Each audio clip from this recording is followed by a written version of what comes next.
Sabe aqueles momentos que, tipo, viram o jogo? Na história, na tecnologia, sei lá, até na nossa vida pessoal mesmo. Aqueles eventos que parecem surgir assim do nada e mudam tudo, sabe? Pegando todo mundo meio de calças curtas. Crises financeiras, a própria internet. Como é que a gente não vê essas coisas chegando? Fico pensando nisso. Ah, essa é a pergunta de 1 milhão, né? Pois é. E é justamente essa imprevisibilidade radical, sabe? O impacto gigantesco daquilo que parece assim altamente improvável. É isso que a gente vai investigar hoje. A nossa base aqui são as ideias bem afiadas e, às vezes, até meio desconcertantes do Nassim Nicholas Taleb. A gente pegou uns trechos do livro fundamental dele, né? A Lógica do Cisne Negro. Entendi. Então, a ideia aqui é fazer um mergulho fundo nesse conceito, o tal do cisne negro, tentar entender o que ele é, por que ele surpreende tanto a gente e quais são essas armadilhas da nossa mente que impedem a gente de, sei lá, perceber ele chegando. Vamos usar o Taleb como o nosso guia nessa exploração da incerteza, então. Exatamente. A gente vai, assim, destrinchar a definição do cisne negro, né? Discutir por que nossas mentes parecem, de certa forma, programadas para ignorar eles, as fragilidades das previsões que a gente valoriza tanto, e uma distinção chave que o Taleb faz, que é muito interessante, entre dois tipos de aleatoriedade. Ele chama de mediocristão e extremistão. Olha, a tese central dele é forte, viu? Esses eventos raros, os cisnes negros, eles são os verdadeiros motores da história, sabe? Dominam nosso mundo muito mais do que essa normalidade aparente que a gente vê. Certo, certo. Então vamos começar pelo básico. O que, na visão do Taleb, define um cisne negro? Ele tem os critérios bem específicos, né? Pelo que eu entendi. Sim, são 3 características cruciais, que juntas definem o fenômeno. Primeiro, raridade. É um evento, assim, totalmente fora da curva das expectativas normais, sabe? Nada no passado conhecido indicava a possibilidade daquilo acontecer. É o que ele chama de outlier, um ponto fora do padrão mesmo. Tá, raridade. E o segundo ponto? Segundo, impacto extremo. As consequências são enormes, transformadoras. Pro bem ou pro mal, entende? Não é uma marolinha, não, é um tsunami. Uhum. E o terceiro? Você falou que eram 3? E o terceiro ponto, que é onde a nossa mente, assim, nos prega umas peças, é a previsibilidade retrospectiva. Depois que o cisne negro acontece, a gente olha para trás e aí sim a gente consegue construir uma narrativa que explica aquilo, que faz parecer lógico, quase inevitável. Aquela coisa, os sinais estavam todos lá. Só que antes de acontecer, ninguém ou quase ninguém previu. A previsão só funciona de trás para frente nesse caso. Nossa, essa combinação é explosiva mesmo. Baixa previsibilidade antes, um impacto gigantesco durante e aí uma explicação fácil depois. É um verdadeiro quebra-cabeça para nossa cabeça. E o Taleb argumenta que a nossa reação padrão é meio que varrer isso para debaixo do tapete, né? Agir como se esses eventos não fossem, sei lá, a regra oculta por trás das coisas. Precisamente. A gente age como se o lago só tivesse cisnes brancos, sabe? Ignorando completamente a possibilidade daquele único cisne negro que pode, redefinir tudo que a gente sabe sobre cisnes. E essa cegueira, ela tem consequências práticas enormes no mundo real. E o Taleb não economiza nos exemplos para mostrar que isso não é só teoria, né? Ele fala da Primeira Guerra Mundial, por exemplo. Isso me marcou. Ele cita até um estudo do Niall Ferguson que mostra algo, olha, impressionante. Às vésperas da guerra, os mercados financeiros, sabe? Os preços dos títulos, dos impérios e tal, eles não precificavam um conflito. Ninguém estava apostando naquilo financeiramente. Quer dizer... Pois é. E a lista é longa, viu? E bem variada. A ascensão do Hitler, o colapso súbito do bloco soviético, o crescimento do fundamentalismo islâmico. E pensa também na disseminação da internet. Quem, sei lá, em 1985, ia prever o impacto que ela teria em cada aspecto da nossa vida hoje? Ninguém. Verdade. E no mundo financeiro, que é a praia original do Talego, né, os exemplos são gritantes.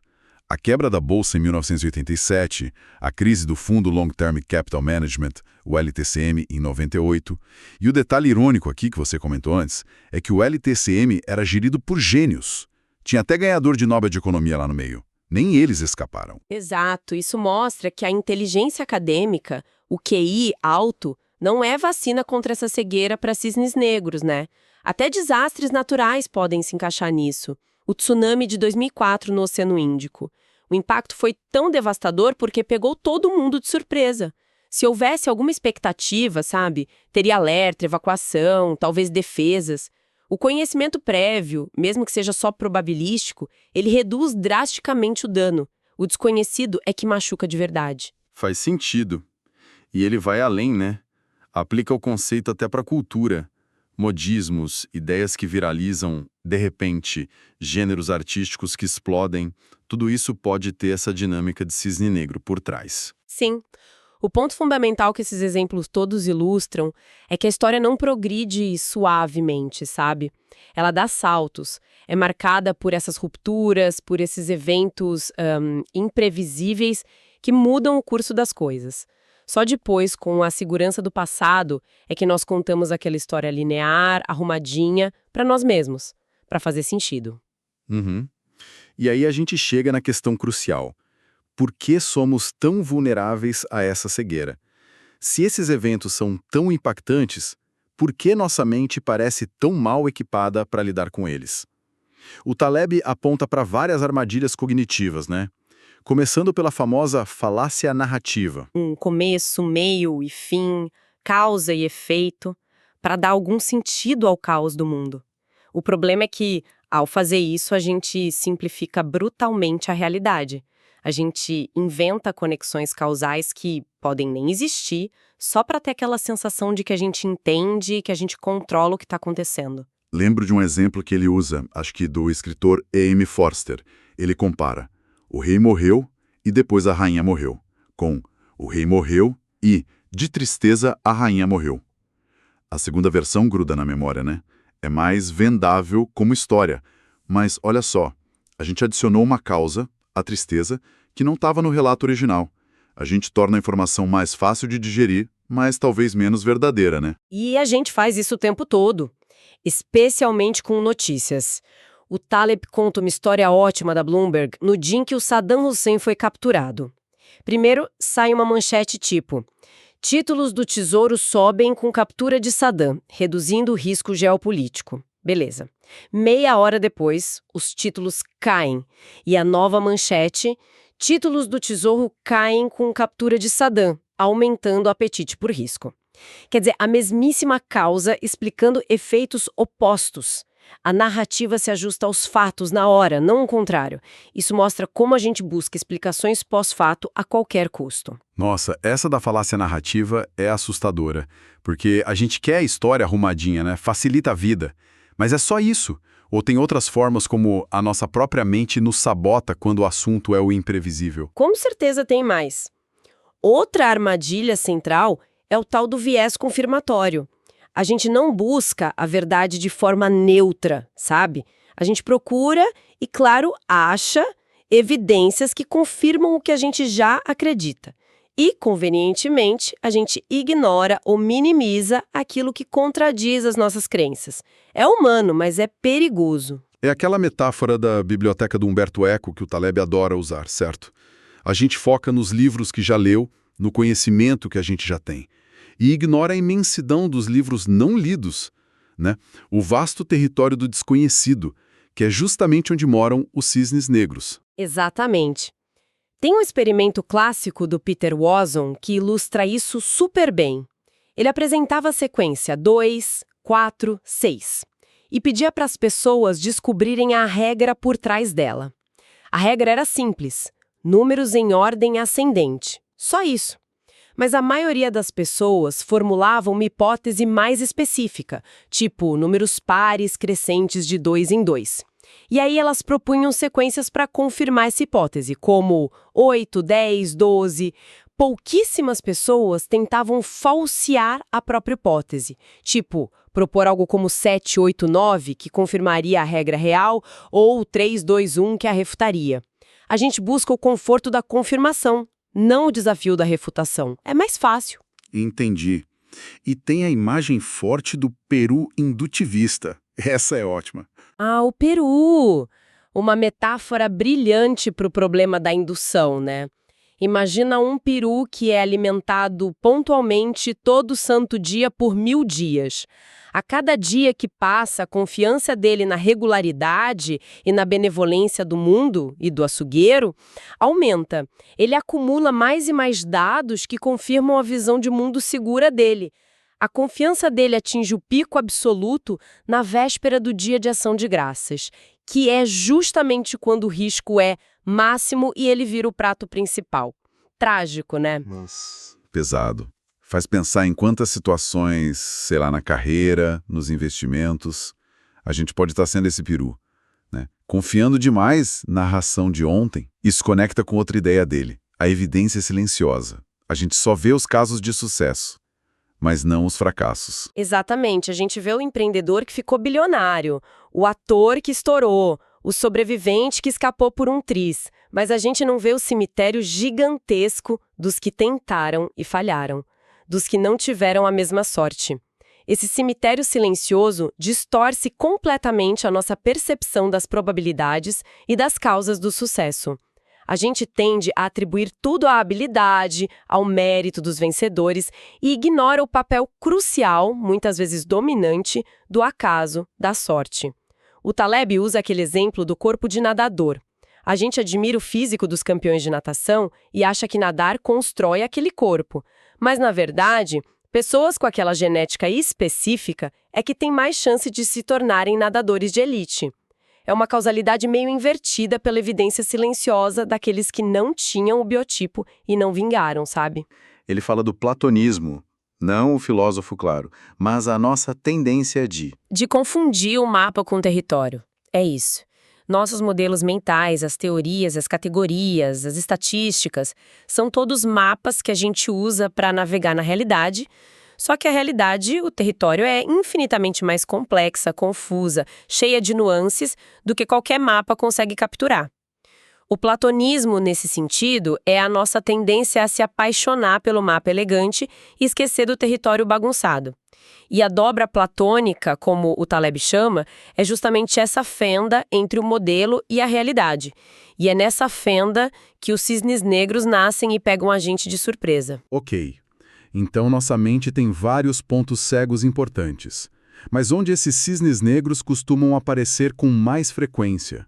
Existe um lugar. Para entender isso, o Taleb propôs uma distinção geográfica bem interessante: mediocristão e extremistão. Sim, essa é talvez a distinção mais poderosa e original do livro dele. São dois reinos, vamos dizer assim, regidos por tipos diferentes de aleatoriedade. O mediocristão é o reino da média, do típico, do previsível dentro de certos limites. Pensa em características físicas humanas, altura, peso, ou erros de medição num laboratório. Nesses domínios, um único evento extremo tem pouco impacto no total ou na média. Se você colocar a pessoa mais alta do mundo numa sala com 1000 pessoas, a altura média quase não muda, entende? Fenômenos do mediocristão geralmente seguem a famosa curva de sino, a distribuição gaussiana. É um ambiente mais bem comportado, digamos. Certo. E o extremistão? Já estou imaginando que é o oposto. O extremistão é outra história. É o reino dos extremos, do desigual, daquela dinâmica meio o vencedor leva tudo. Aqui, um único evento, um único ponto de dado pode dominar completamente o total ou a média. Pense em riqueza. A fortuna de uma única pessoa, tipo um Jeff Bezos ou um Bill Gates, pode ser maior que o PIB de muitos países inteiros. Outros exemplos. Vendas de livros, pouquíssimos best-sellers vendem milhões, a maioria quase nada. Tamanho de cidades, danos de terremotos, mercados financeiros, popularidade online. Esses fenômenos não seguem a curva de sino. Eles são escaláveis, seguem o que chamam de leis de potência. Uma aleatoriedade mais selvagem, fractal, que o Taleb associa ao matemático Mandelbrot. O extremistão é o habitat natural dos cisnes negros. É lá que eles prosperam. E quais as implicações práticas dessa diferença toda? Parece crucial saber em que reino a gente está pisando em cada situação. Totalmente crucial. No mediocristão, a média faz sentido, o desvio padrão é informativo e as ferramentas estatísticas baseadas na curva de sino funcionam razoavelmente bem para prever e gerenciar riscos. Dá para ter alguma confiança nas previsões, mas no extremistão, aí a média pode ser inútil ou até enganosa, totalmente distorcida por um único outlier. Um único dia na bolsa pode gerar mais retorno ou prejuízo do que décadas inteiras. Usar ferramentas gaussianas, como correlação, desvio padrão, aquele value at risk famoso, para entender ou prever riscos no extremistão é, segundo Taleb, tipo tentar dirigir olhando só pelo retrovisor numa estrada cheia de curvas e precipícios. Ele não mede palavras, viu? Chama isso de a grande fraude intelectual, especialmente na área de finanças e economia, onde esses modelos são onipresentes e falharam espetacularmente em prever as grandes crises. De como a chance de encontrar alguém muito, muito mais alto que a média cai exponencialmente rápido no mediocristão, tornando alturas extremas, virtualmente impossíveis. Exato. A chance de alguém ter, 3 metros de altura é infinitesimal no mediocristão da altura. Mas no extremistão da riqueza, a probabilidade de encontrar alguém com um patrimônio 10 ou 100 vezes maior que a média cai muito, muito mais devagar.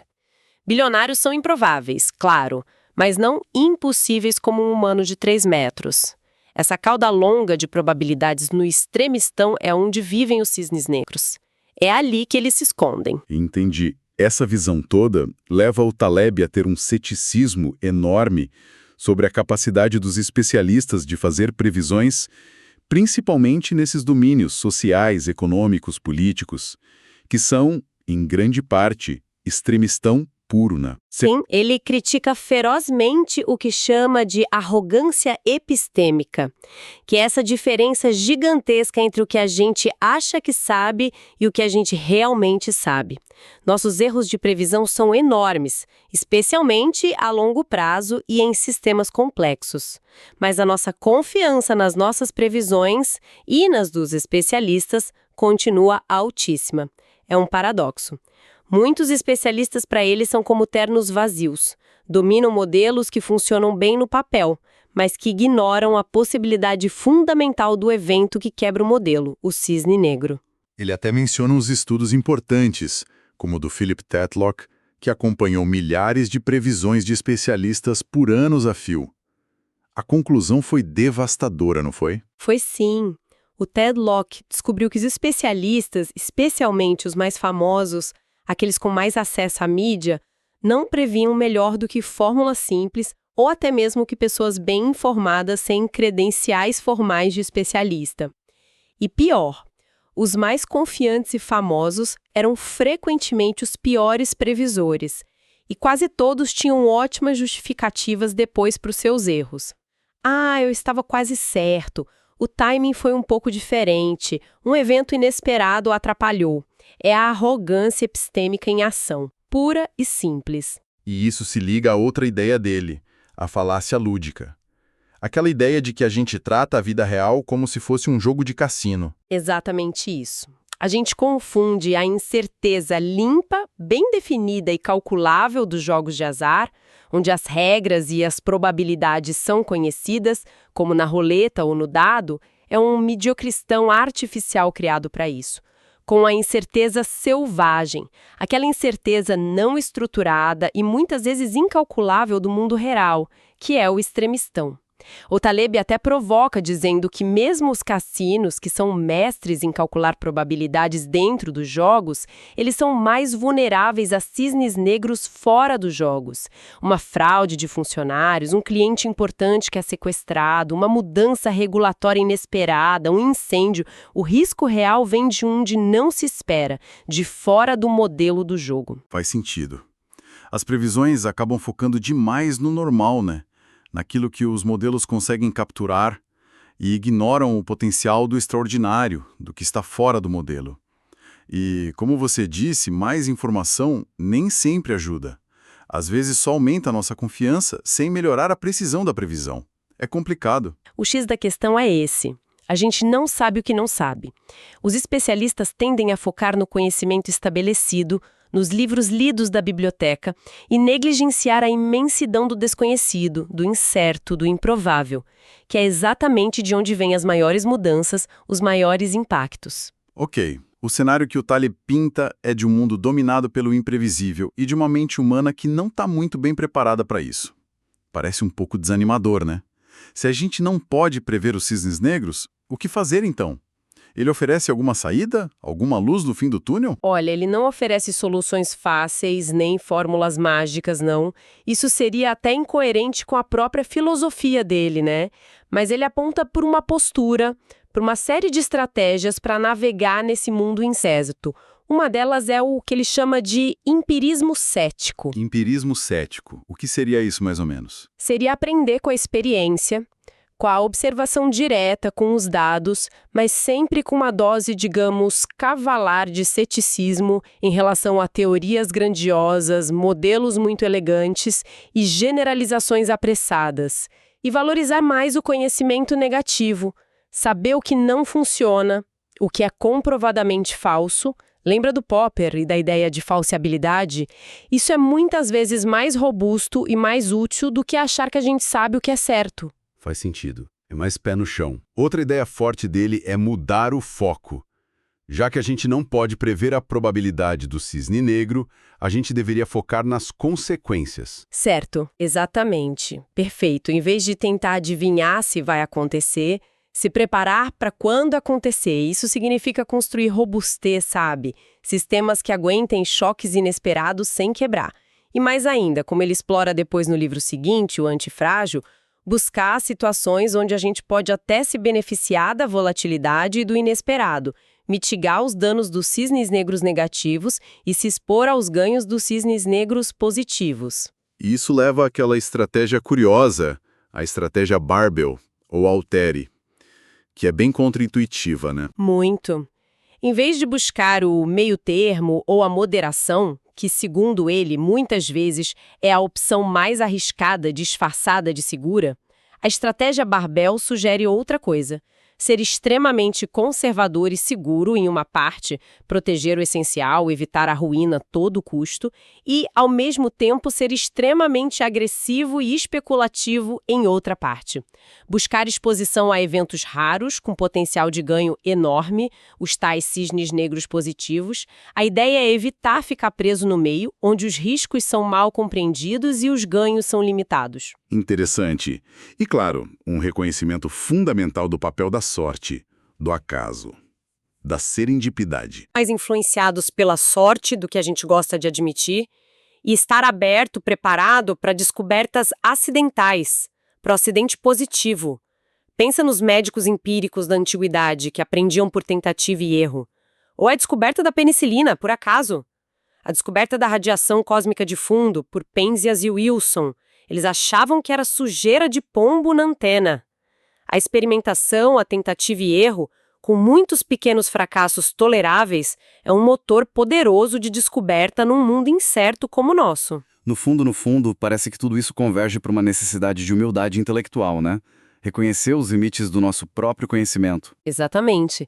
É quase um chamado a uma epistemocracia, como o Taleb sugere. Uma sociedade que se guia pela consciência da própria ignorância, não pela ilusão do conhecimento. Que valoriza a experiência prática sobre a teoria abstrata, a experimentação sobre a narrativa pronta, a dúvida sobre a certeza absoluta. É um eco de pensadores antigos, como Montaigne. Bom, acho que a gente conseguiu cobrir bastante terreno sobre as ideias de A Lógica do Cisne Negro. Tentando sintetizar aqui para o final. O recado central é que o mundo é muito mais irregular e imprevisível do que parece, né? Moldado por esses eventos raros e impactantes que a gente só consegue explicar depois que eles acontecem. Cegos a esses eventos. A previsão em domínios complexos, especialmente no extremistão, é uma aposta bem perigosa. E a confiança excessiva em especialistas pode ser uma armadilha séria. E a distinção entre o mediocristão, mais comportado, e o extremistão, que é dominado por extremos e cisnes negros, é fundamental para a gente calibrar nossas expectativas e nossas estratégias. E a postura que emerge disso tudo não é de desespero, não, mas de um pragmatismo cético. Reconhecer a incerteza radical, desconfiar de previsões e narrativas muito fáceis, focar em construir resiliência aos choques negativos e em se expor às oportunidades positivas inesperadas. É mais sobre como dançar com a incerteza do que tentar eliminá-la de vez. Perfeito.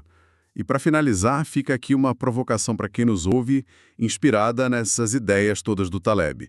Se a gente aceita que a história dá esses saltos inesperados e que a nossa mente adora criar ilusões de ordem e controle, como isso deveria mudar a maneira como a gente encara, sei lá, nossos planos de carreira, nossos investimentos, a forma como a gente consome notícias ou até como contamos a nossa própria história de vida?